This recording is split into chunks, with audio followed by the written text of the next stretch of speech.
السلام علیکم ورحمۃ اللہ وبرکاتہ۔ موت کو کتنی بار یاد کرنا چاہیے؟ اس کی کوئی تعداد قرآن اور حدیث میں نہیں بتائی گئی۔ موت کو ہر روز ایک مرتبہ بھی یاد کر لینا کافی ہے۔ موت کو یاد کرنے کا طریقہ یہ ہے کہ مجھے موت ضرور آنی ہے اور اس کا کوئی وقت متعین نہیں، اس لیے اپنی عبادت کو درست رکھیں، اپنے اخلاق کو بھی ہر وقت درست رکھیں۔ کسی کا دل دکھایا ہے یا اس پر ظلم کیا ہے تو جلد سے جلد دل کو صاف کر لینا چاہیے۔ اپنے معاملات کو بھی ہم وقت درست رکھیں، کسی کا کوئی حق نہ ماریں، کسی کے ساتھ بے ایمانی اور دھوکہ دہی نہ کریں۔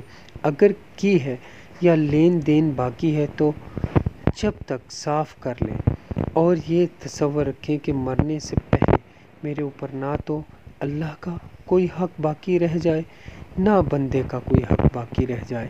صاف ستھرا ہو کر دنیا سے جائے اور مرنے کے بعد کام آنے والے اعمال میں دل لگا رہے، بہتر ہو جائے۔ ہر وقت آخرت کا فکر رکھنا بہت زیادہ ضروری ہے۔